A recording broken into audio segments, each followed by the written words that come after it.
حیات اقدس کو بیان کرنے کے لیے جس بھی پہلو پر بات کی جائے ہر پہلو ہی اپنا ایک خوبصورت رنگ رکھتا ہے، اپنا خوبصورت انداز رکھتا ہے، اور جس طریقے سے بھی، جس انداز سے بھی، جس پہلو سے بھی، جس نقطہ نظر سے بھی مقدسہ ماں مریم کی زندگی کو دیکھیں ہمیں نجات ہی نجات نظر آتی ہے۔ اس لیے آج کا جو موضوع ہے وہ ہے شفایت مقدسہ مریم اور معجزات۔ سبھی میرے ساتھ بولیں گے ایک دفعہ، شفایت مقدسہ مریم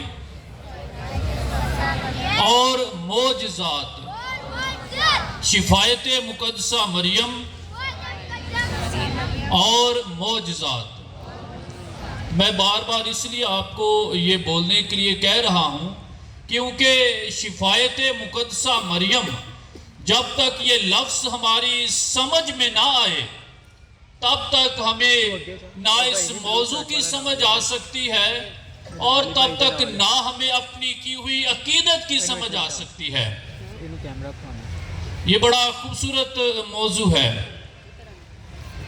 اگر آپ کو یاد ہو تو ہماری 75ویں سالانہ زیارت مقدسہ مریم آباد جو ہماری قومی زیارت گاہ ہے اس کی 75ویں سالانہ زیارت یعنی جبلی منائی گئی، تو اس جبلی کے موضوع کو جو کہ شفایت مقدسہ مریم اور معجزات ہے بڑی خوبصورتی کے ساتھ زیارت کمیٹی نے چنا۔ اس بات کو یاد کرنے کے لیے کہ 75 سالوں میں جو بھی مومنین مقدسہ ماں مریم کے در پر آئے انہوں نے مقدسہ ماں مریم سے شفایت کی، مقدسہ ماں مریم کی سفارش طلب کی، وہ معجزات سے بغیر نہیں رہے بلکہ مقدسہ ماں مریم سے بے شمار معجزات حاصل کر کے گئے ہیں۔ اسی لیے اسی زیارت مقدسہ ماں مریم کا موضوع مختلف پیرشیز کی زیارت میں رکھا گیا، اور آج ہماری جو 12ویں سالانہ زیارت ہے یا کنونشن ہے اس کا بھی موضوع شفایت مقدسہ مریم اور معجزات رکھا گیا۔ یہ بڑا ایک اچھوتا سا ٹاپک ہے اور ساتھ ہی ساتھ ایک اپولوجیٹک سا ٹاپک ہے، یعنی دفاع ایمان کے حوالے سے اس کا تعلق ہے۔ اکثر جو مقدسہ ماں مریم سے مخالفت رکھتے ہیں، مقدسہ ماں مریم کی عقیدت کرنے سے کتراتے ہیں، ان کو اس بات سے اعتراض رہتا ہے اور وہ اس اعتراض کو اکثر اپنی باتوں میں، اپنی تبلیغ میں اور ہم مومنین کے ساتھ اپنی بات چیت میں دہراتے ہیں، اور وہ اس بات پر اعتراض کرتے ہیں کہ ہمیں مقدسہ ماں مریم سے سفارش نہیں کرنی چاہیے۔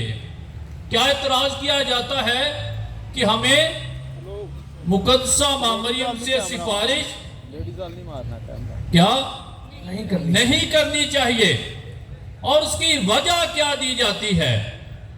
اس کی وجہ یہ دی جاتی ہے کہ ہم خداوند یسوع مسیح سے ڈائریکٹ ہی مانگ سکتے ہیں، ہم خداوند یسوع مسیح سے براہ راست ہی مانگ سکتے ہیں، ہم خدا سے براہ راست ہی مانگ سکتے ہیں، دعا کر سکتے ہیں۔ اس لیے ہمیں مقدسہ ماں مریم سے سفارش طلب کرنے کے بجائے ہمیں خدا سے ڈائریکٹ ہی مانگنا چاہیے۔ لیکن اس میں میں سمجھتا ہوں کہ وہ اپنی عادت سے مجبور ہیں، اپنی عادت سے مجبور ہے۔ کیونکہ ان کی زندگی کا، ان کی تبلیغ کا، ان کی ساری منادی کا منشور ہی یہی ہے کہ جو پاک ماں کیتھولک کلیسیا نے سکھانا ہے، ہم نے اس کے الٹ چلنا ہے، ہم نے اس کی مخالفت کرنی ہے۔ اور مقدسہ ماں مریم کی عقیدت کے حوالے سے تو خاص مخالفت جو ہے وہ رہتی ہے۔ کبھی ہمیں کہا جائے گا کہ سلام مریم نہ پڑھی جائے، کبھی ہمیں سکھایا جائے گا کہ مجسمہ بنا کر عقیدت نہ کی جائے، یہ بت پرستی کے زمرے میں آتا ہے۔ کبھی کہا جائے گا کہ پہاڑی پر نہ جایا جائے، کبھی کہا جائے گا کہ مریم آباد نہ جایا جائے۔ لیکن ان تمام مخالفتوں کے باوجود میں کہنا چاہوں گا کہ جگ لکھ روڑے اٹکائے پاویں، جگ لکھ روڑے اٹکائے پاویں، بچیاں ماں دے کول آن تو چکنا نہیں۔ جگ لکھ روڑے اٹکائے پاویں، بچیاں ماں دے کول آن تو چکنا نہیں۔ تسا مخالفت کر کر تھک جانا، اسا عقیدتہ کر کر تھکنا نہیں۔ بولو مقدسہ ماں مریم کی، بولو مقدسہ ماں مریم کی۔ اس لیے ہم اپنی عقیدت کو جاری رکھتے ہیں، ہم اپنی عقیدت میں مضبوط ہوتے جاتے ہیں۔ جتنی لوگ مخالفت کرتے ہیں اتنا ہم اپنے ایمان میں کیا ہو جاتے ہیں؟ ذرا زور سے بولیں، کوئی سنے، دور دور تک آواز جائے، کیا ہو جاتے ہیں؟ ہم مضبوط ہو جاتے ہیں، مضبوط ہو جاتے ہیں۔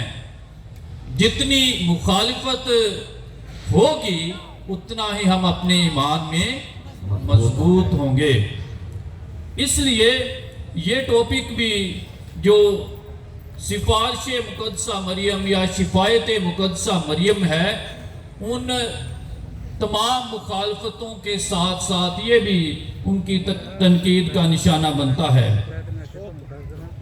اس لیے آج میں ایک ہی بات پر زور دوں گا، ایک ہی بات پر زور دوں گا کہ ہمیں مقدسہ ماں مریم سے شفایت کرنی چاہیے، اور یہ شفایت کتنی ضروری ہے، کتنی اہم ہے، اور یہ شفایت جو ہے یہ بائبل مقدس میں اس کا وجود کہاں کہاں ملتا ہے، اور یہ شفایت کرنے سے ہمیں کیا حاصل ہوگا۔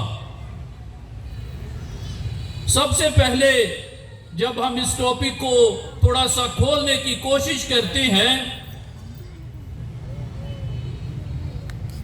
تو لکھا کہ زمین کی بات کرتے ہیں نہ آسمان کی بات کرتے ہیں، زمین کی بات کرتے ہیں نہ آسمان کی بات کرتے ہیں، لامکاں کی بات کرتے ہیں نہ تخت یزداں کی بات کرتے ہیں، نبیوں پیغمبروں کی بات کرتے ہیں نہ رسولوں کی شان کی بات کرتے ہیں، جو کرتی ہے سفارش اور ہوتے ہیں معجزات۔ آؤ آج اس ماں کی بات کرتے ہیں۔ بولو مقدسہ ماں مریم کی، بولو مقدسہ ماں مریم کی۔ تو سب سے پہلے اس لفظ کو دیکھ لیتے ہیں۔ جو لفظ شفایت ہے، یا اگر اسے عام سادہ الفاظ میں کہا جائے سفارش، تو یہ بڑا ایک چبھنے والا لفظ ہے، اور خاص طور پر ہمارے معاشرے میں جہاں پر چلتی سفارش ہے، جہاں پر کسی کو نوکری کوئی جاب ڈھونڈنی ہو، چاہے اس کے پاس کتنی بھی ڈگریاں ہوں اور اسے جاب نہ ملے اور اسے سفارش کی ضرورت پڑے یا اس کی جگہ کسی ایسے شخص کو لگا دیا جائے تعلق کی بنا پر یا جانبداری کی بنا پر، تو ہمیں یہ لفظ بڑا چبھتا ہے کہ یہاں پر مجھے ہونا چاہیے تھا لیکن یہاں پر کسی سفارشی کو رکھ دیا گیا ہے، یہاں پر کسی سفارشی کو رکھ دیا گیا ہے۔ تو اس لیے جب ہم اس لفظ کو سنتے ہی ہیں تو ہم ایک پاکستانی معاشرے میں، اپنے معاشرے میں رہتے ہوئے، یہ مذہبی تو دور کی بات ہے، مذہبی سفارش یا شفاعت کی تو دور کی بات ہے، پہلے جب ہم عام طور پر اس لفظ کو سنتے ہیں تو ہمیں بڑا یہ منفی تعصب دیتا ہے۔ سفارش کرنا یا سفارش کے ذریعے کسی جگہ پر پہنچنا بڑا ایک غلط تاثر دیتا ہے، لیکن جب ہم اس کے معنی اور مفہوم کو دیکھتے ہیں اور اپنے ایمانی نقطہ نظر سے اس کو دیکھتے ہیں تو اس کے معنی و مفہوم سمجھنے کے بعد یہ لفظ ہمیں ایک جادوئی لفظ نظر آئے گا کہ جس کے سمجھنے سے، جس کے استعمال کرنے سے ہم خدا سے برکت بھی حاصل کر سکتے ہیں، ہم خدا سے نجات بھی حاصل کر سکتے ہیں۔ اس لیے سب سے پہلے شفاعت ہے کیا، جو ہمیں اتنا منفی لفظ لگتا ہے اور جس کا استعمال کرتے ہوئے ہمارے ایمان کو گمراہ کیا جاتا ہے، اور ہم بھی جو بھولا بالا ایمان رکھتے ہیں، ہم بھی جو اکثر بدعتوں کے اثر میں آ جاتے ہیں، ہم بھی جو اکثر گمراہی کا شکار ہو جاتے ہیں، ہم بھی جو آزمائش میں گر جاتے ہیں، ہم بھی جو غلط تعلیم کا شکار ہو جاتے ہیں، بڑی جلدی سے مان جاتے ہیں ہاں جی واقعی ایسا ہی ہے۔ تو سب سے پہلے دیکھتے ہیں کہ شفاعت ہے کیا۔ شفاعت کا لغوی معنی ہے کسی کے حق میں کلمہ خیر کہنا۔ کتنا خوبصورت اس کا مطلب ہے۔ سب سے پہلے کیا ہے کہ کسی کے حق میں کلمہ خیر کہنا، یعنی کسی کے لیے بھلے کی بات کرنا۔ یہ کسی کو گالی دینا نہیں ہے، نہ کسی کو ڈانٹنا ہے، نہ کسی کے لیے کوئی غلط بات کہنا ہے، نہ کسی کو یہ برا بلا کہنے کی بات ہے، بلکہ یہ کیا ہے کسی کے حق میں، یہ بولے کیا ہے مطلب اس کا، کسی کے حق میں کلمہ خیر کہنا، یعنی کسی کے لیے اچھے الفاظ بولنا۔ پھر دوسرا اس کا معنی ہے وسیلہ۔ یہ بھی ایک خوبصورت لفظ ہے، وسیلہ، جو کہ بڑے خوبصورت معنی رکھتا ہے، مفہوم رکھتا ہے، کسی وسیلے کے ذریعے کسی منزل تک پہنچ جانا۔ تیسرا اس کا معنی ہے سہارا۔ آپ جانتے ہیں کہ اس دنیا میں ہر کسی کو کسی نہ کسی سہارے کی ضرورت پڑتی ہے۔ کیا ہم اپنے پیدا ہونے سے لے کر اپنے مرنے تک بغیر سہارے کی زندگی بسر کرتے ہیں؟ جی نہیں، بغیر سہارے کے زندگی بسر کرتے ہیں؟ نہیں، بلکہ ہمیں قدم قدم پر سہارے کی ضرورت پڑتی ہے۔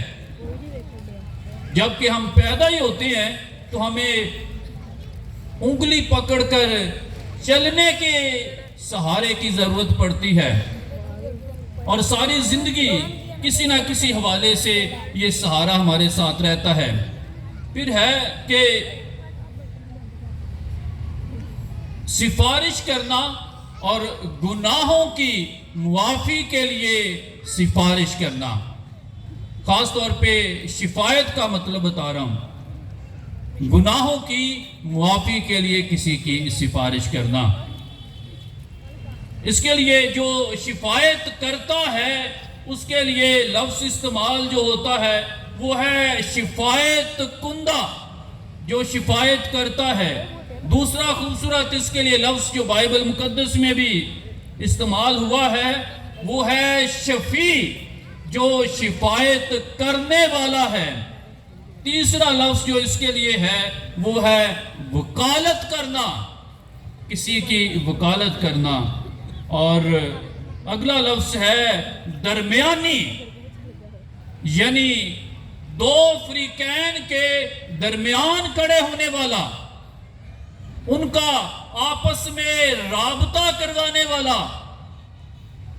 اور آخری لفظ جو استعمال ہوا ہے اس کے لیے وہ ہے ثالث، یعنی دو فریقین کے درمیان مصالحت کروانے والا یا ثالثی کردار ادا کرنے والا. تو یہ خوبصورت مفہوم اور معنی شفایت کا اور سفارش کرنے کا ہے.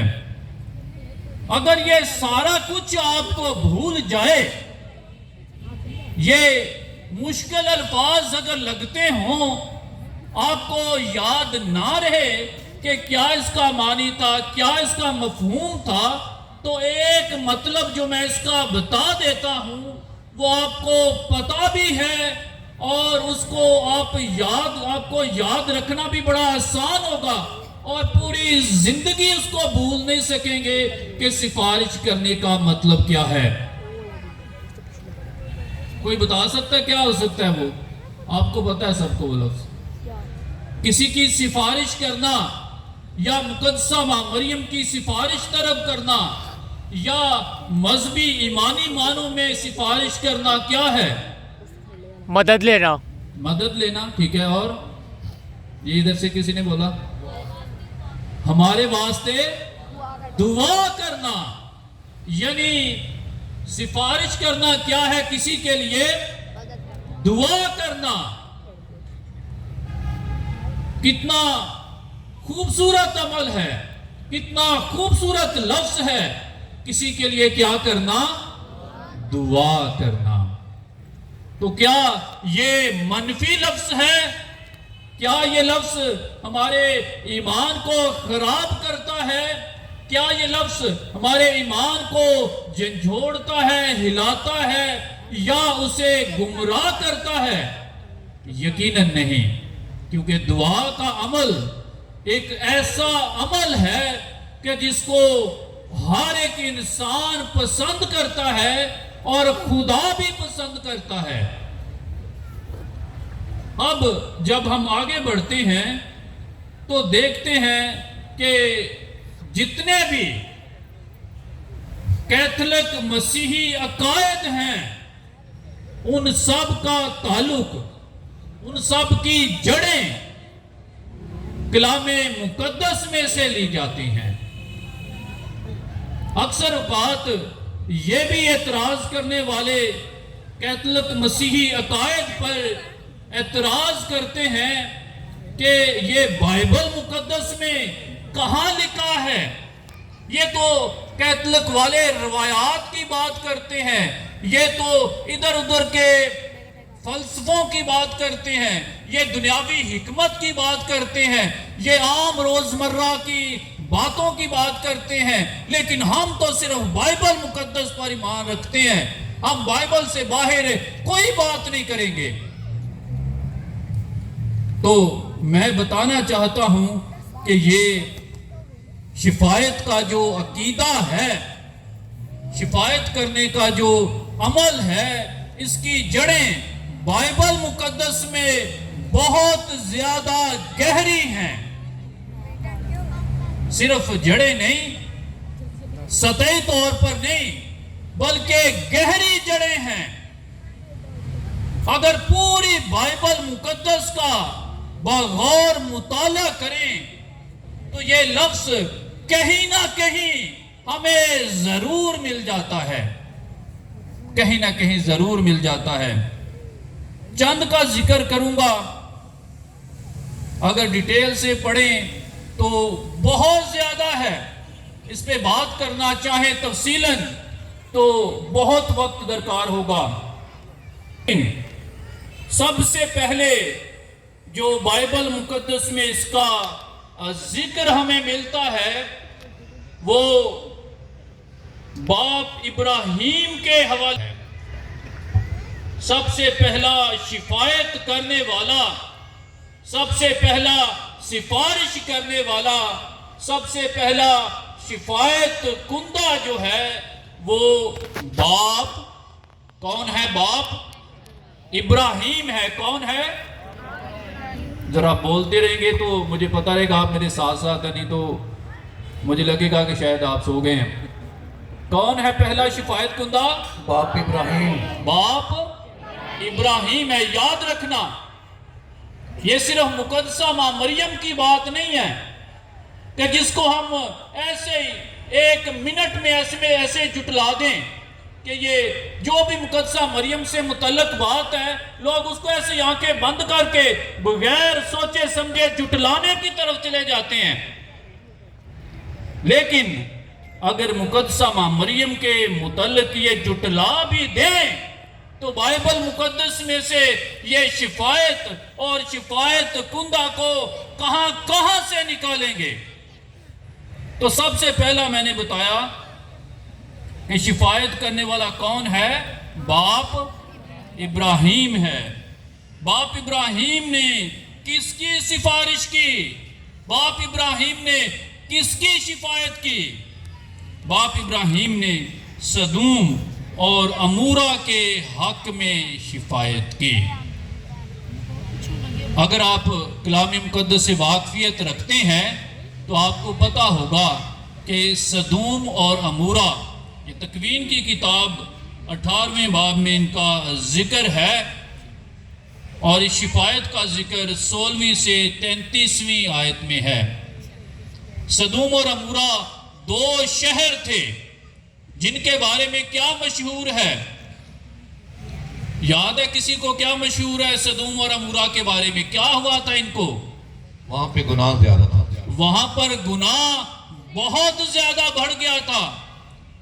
وہاں پر گناہ کا شور خدا کے حضور میں پہنچا اور خدا ان کو تباہ کرنے کے لیے اترا، اور خدا نے کہا کہ میں ان کو تباہ کرنے کے لیے جاتا ہوں تو کیا میں اپنے بندے، اپنے حبیب، اپنے دوست ابراہیم کو نہ بتاؤں؟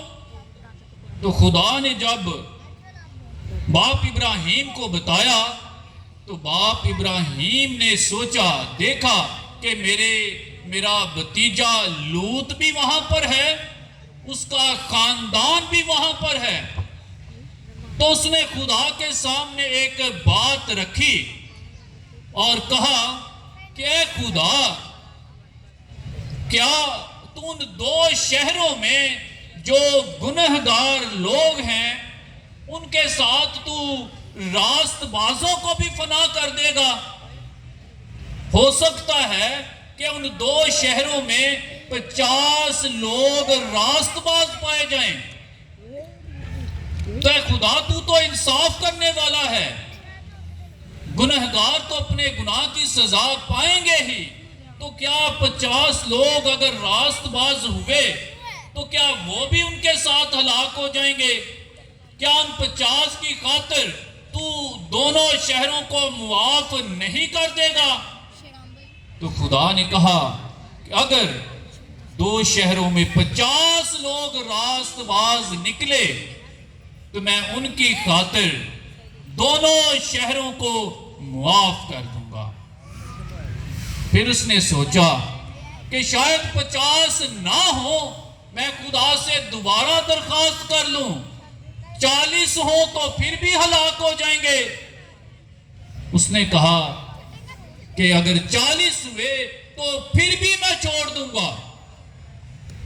پھر کرتے کرتے 20 کی بات آ گئی، 10 کی بات آ گئی، اور 10 لوگ بھی ان 2 شہروں میں راست باز نہ نکلے تو خدا نے کیا کیا؟ پھر ان کو ہلاک کر دیا۔ آسمان سے آگ اور گندک برسی اور ان کا خاتمہ کر دیا، جلا دیا۔ مقصد یہ نہیں کہ ان کو سزا دی گئی، زور اس بات پر ہے کہ خدا کے بندے ابراہیم نے اپنے لوگوں کے لیے، خدا کے لوگوں کے لیے کیا کیا ان کے لیے؟ سفارش کی، ان کے لیے دعا کی اور ان کو بچانے کے لیے تگ و دو کی۔ دوسری مثال ہمارے سامنے بزرگ موسیٰ کی ہے، جس کا ذکر ہمیں خروج 32ویں باب میں ملتا ہے۔ مختصر طور پر بات کر کے آگے چلتے ہیں کہ جب لوگوں نے سونے کا بچڑا بنا لیا، دیکھا کہ خدا کا بندہ موسیٰ پہاڑ پر خدا کے احکامات لینے کے لیے گیا ہے اور پیچھے سے لوگوں نے ان کو بھڑکایا اور سونے کا بچڑا بنا لیا، تو خدا غضبناک ہوا اور خدا نے اپنے ان لوگوں کو مارنے کے لیے، ہلاک کرنے کے لیے، سزا دینے کا ارادہ کیا۔ تو خدا کے بندے موسیٰ نے، جو کلیم اللہ تھا، خدا سے باتیں کرتا تھا، خدا سے کلام کرتا تھا، خدا سے سفارش کی اپنے لوگوں کے لیے کہ خدا ان کے گناہوں کو کیا کر دے؟ معاف کر دے۔ تو خدا نے اس کی آواز کو سنا۔ اس کے بعد حضرت سیموئیل نبی کی بات ہے کہ جس کی خوبصورت بات پہلا سیموئیل 12ویں باب کی 23ویں آیت ہے، اور میں یہ آیت پڑھنا چاہوں گا۔ اس نے کہا کہ اور میں جو ہوں یہ تو ہرگز نہ ہوگا کہ میں خداوند کا خطا کار بنوں اور تمہارے لیے دعا مانگنا چھوڑ دوں۔ یعنی خدا کے لوگوں کے لیے دعا مانگنا چھوڑنا، اس نے اپنے آپ کو گنہگار ہونے کے برابر سمجھا۔ تو اس لیے ایک دوسرے کے لیے دعا کرنا، ایک دوسرے کے لیے خدا سے سفارش کرنا اچھائی، نیکی اور بھلائی کی بات ہے، کلمہ خیر کہنے کی بات ہے، اور ایک دوسرے سے کے لیے دعا کرنے سے باز رہنا خطا کرنے کی بات ہے۔ ابھی میں ایک ایسا شفایت کا کردار آپ کے سامنے پیش کروں گا کہ جس کو کسی قیمت پر بھی جھٹلایا نہیں جا سکتا۔ شاید انبیاء کو آپ جھٹلانے کی بات کر سکتے ہیں، شاید خدا کے لوگوں کو جھٹلانے کی بات کر سکتے ہیں، مختلف ہیلے بہانے بنا سکتے ہیں، لیکن یہ شفایت کرنے والا جس کا میں ذکر کرنے لگا ہوں، اس کو کسی قیمت پر بھی جھٹلایا نہیں جا سکتا۔ اور یہ شفایت کرنے والا کردار خداوند یسوع المسیح ہے۔ بولو مقدسہ ماں مریم کی، بولو خداوند یسوع مسیح کی۔ رومیو 8واں باب اور 34ویں آیت میں لکھا ہے کہ خداوند یسوع مسیح باپ کے دائیں ہاتھ پر بیٹھ کر، باپ کے دہنے ہاتھ بیٹھ کر ہماری شفایت کرتا ہے۔ کہاں سے اس لفظ شفایت کو نکالیں گے؟ کہاں سے اس کو جھٹلائیں گے؟ یہ صرف مقدسہ ماں مریم کے حوالے سے نہیں ہے، یہ لفظ خداوند یسوع مسیح کے ساتھ بھی جڑا ہے، اور وہ